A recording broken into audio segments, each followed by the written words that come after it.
Yes बच्चों, class 11th English. आज अपन यहाँ पर द वॉइस ऑफ रेन के क्वेश्चन आंसर कर रहे हैं और पोएम को एंड कर रहे हैं।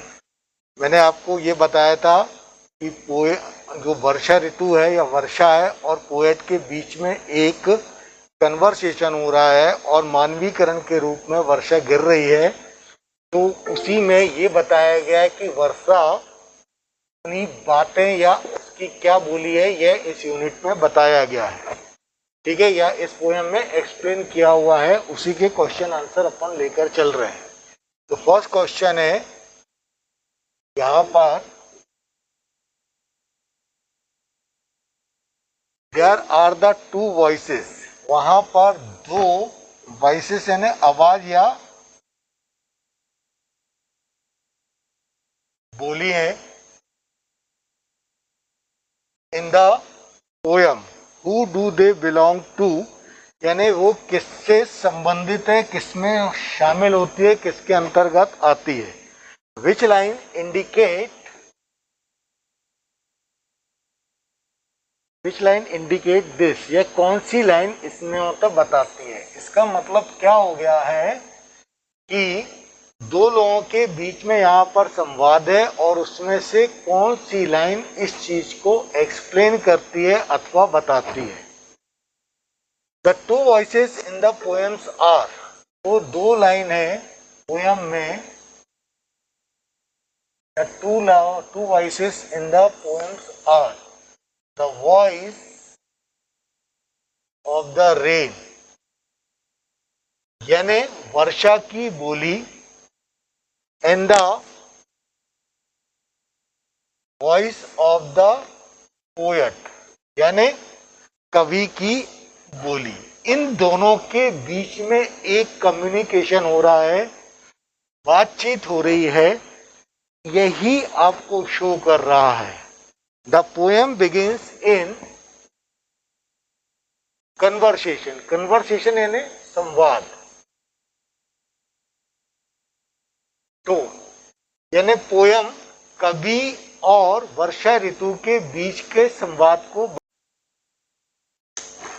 और इसकी दो लाइनें जो हैं वो हैं एंड हु आर दाउ। ये देखिए दाउ वर्ड है, इसका मतलब इसका प्रोनाउंसिएशन दाउ होता है। ठीक, and said I am the poem of earth. ठीक, और दूसरी लाइन जो है वो ये बताती है कि आई am the poem of earth, ये दूसरी लाइन यहाँ पर है। ठीक, तो ये दो लाइनें यहाँ पर कन्वर्सेशन के बीच के रूप में बता रही हैं। Second question, what does the phrase strange to tell means. Strange to tell mean का मतलब क्या है।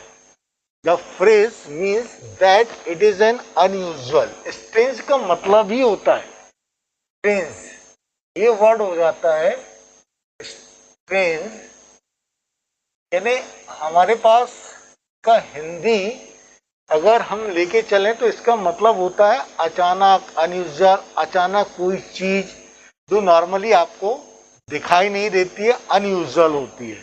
तो the phrase means that it is an unusual and extra ordinary. Extra ordinary यानी जो नॉर्मल स्थिति से बहुत अलग हो। Answer given by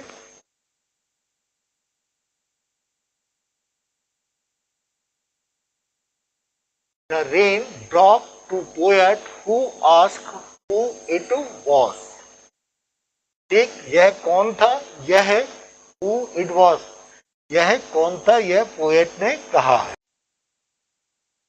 question number 3, there is a parallel drawn between rain and music.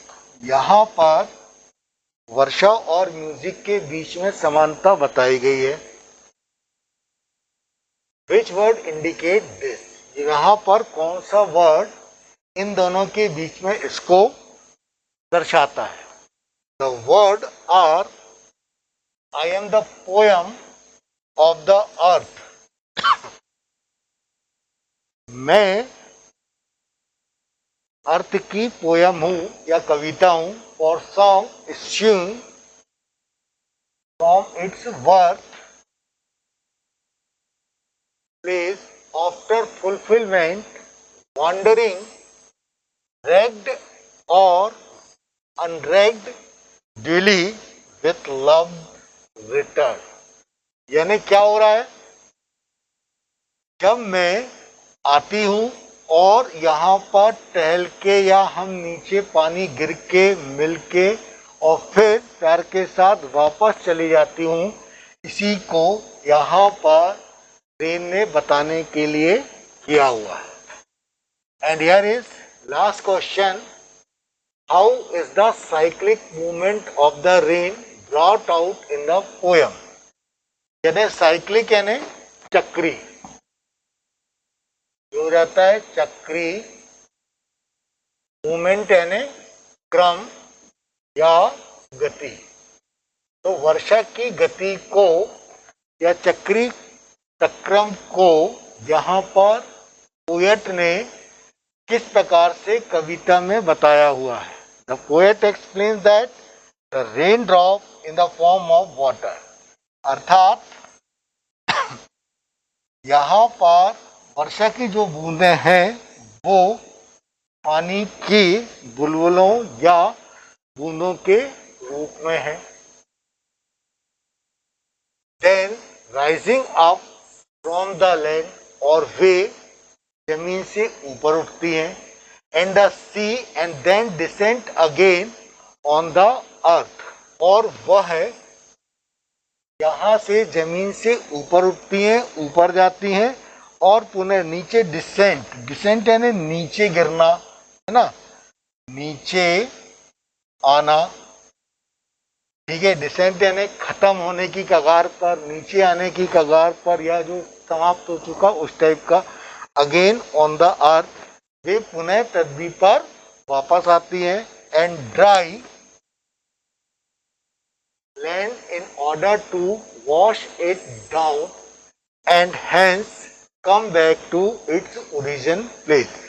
क्या होता है, आपको मालूम है कि वर्षा की ऋतु में जो पानी की बूंदें वो ऊपर जाती हैं, नीचे गिरती हैं, पुनः अर्थ पर या पृथ्वी पर आती हैं और वापस अपने ओरिजिनल प्लेस यानी समुद्र में पानी चला जाता है। तो वही जहाँ से आया था वही बताने के लिए इसने यहाँ पर पोएट ने लिखा हुआ है कि टू इट्स ओरिजिन, जहाँ से आई थी वहीं पे चली गई है। It is similar to the water cycle we have learned in the science. यह बिल्कुल वैसा ही है जैसा कि हम विज्ञान में पढ़ते हैं कि वर्षा गिरती है, नीचे आती है और पानी के रूप में पुनः समुद्र में पानी चला जाता है। वही साइक्लिक ऑर्डर को यहाँ पर बनाया गया है। सारे बच्चे इन क्वेश्चन आंसर को अच्छे से नोट कर लेंगे।